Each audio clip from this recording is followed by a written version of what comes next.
सोचिए एक पूरी रियासत जब पानी में डूब जाए, गांव के गांव बह जाएं, खेत बर्बाद हो जाएं और लाखों लोग बेघर हो जाएं, तो हालात कितने खौफनाक होंगे।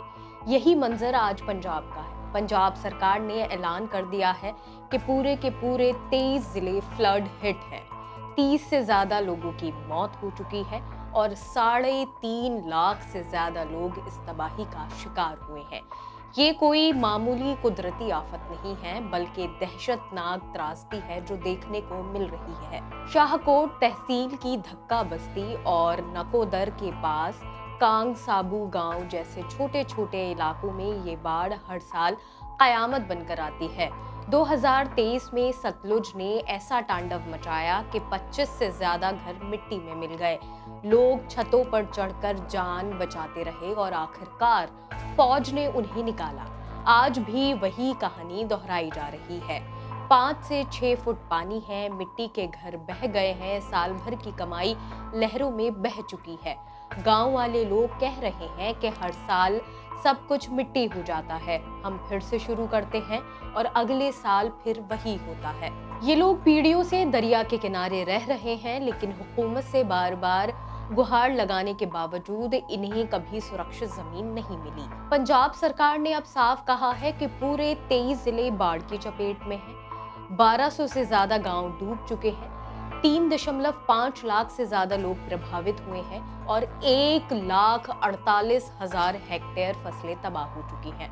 सबसे बुरी मार गुरदासपुर, मानसा, अमृतसर, कपूरथला, फिरोजपुर, तरनतारन और होशियारपुर पर पड़ी है। अब तक 20,000 लोग सुरक्षित जगहों पर पहुंचाए भी जा चुके हैं।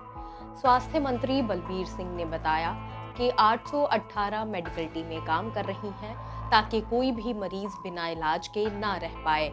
23 एनडीआरएफ टीमें तैनात हैं। आर्मी, एयरफोर्स और नेवी की 12 कॉलम, 2 इंजीनियरिंग यूनिट और 35 हेलीकॉप्टर लगातार राहत और रेस्क्यू का काम कर रहे हैं। बीएसएफ भी सरहद के इलाकों में नाव और हेलीकॉप्टर से लोगों तक राहत पहुंचा रही है। रवि दरिया का तूफानी उफान सरहद तक पहुंच गया है। 30 किलोमीटर तक की फेसिंग बह चुकी है। 50 से ज्यादा जगहों के बांध टूट चुके हैं। गुरदासपुर और अमृतसर में 30 से 40 बीएसएफ चौकियां पानी में डूब चुकी हैं। करतारपुर साहिब कॉरिडोर की चौकी भी पानी में डूब चुकी है और जवानों को दरबार साहिब गुरुद्वारे में पनाह लेनी पड़ रही है। अधिकारियों का कहना है कि स्मगलर्स ने भी इस हालात का फायदा उठाने की कोशिश की, लेकिन बीएसएफ ने उन्हें नाकाम कर दिया है। फिलहाल बीएसएफ नावों और पानी के जहाजों से गश्त कर रही है और लोगों को निकालने के साथ मेडिकल वेटनरी कैंप भी चला रही है। इन हालातों में इंसानियत सबसे बड़ी ताकत बनकर हमारे सामने आई है। मुस्लिम नौजवान और संगठनों ने भी राहत कैंपों में खाना बांटा, दवाइयां दी और नावों से लोगों को बचाया। खालसा एंड कई मुस्लिम एनजीओज ने मिलकर साफ कहा, मजहब बाद में है, पहले इंसानियत है। ये तस्वीर हमें याद दिलाती है कि बाढ़ या आफत मजहब देखकर नहीं आती। अगर कोई चीज हमें बचा सकती है तो वो है इंसान का इंसान के लिए खड़ा होना। मुख्यमंत्री भगवंत मान और गवर्नर गुलाब चंद कटारिया दोनों ने प्रभावित इलाकों में दौरा किया। मान ने खुद नाव से बाढ़ग्रस्त फिरोजपुर का दौरा किया। उन्होंने कहा कि केंद्र सरकार को पंजाब का बकाया 60,000 करोड़ रुपए तुरंत देना चाहिए। उन्होंने साफ किया कि हम भीख नहीं मांग रहे हैं, अपना हक मांग रहे हैं। कटारिया ने किसानों की इस मांग का समर्थन किया कि उन्हें स्थायी जमीन का मालिकाना हक दिया जाए ताकि फसल का नुकसान, मुआवजा और सरकारी स्कीमों का लाभ उन्हें मिल सके।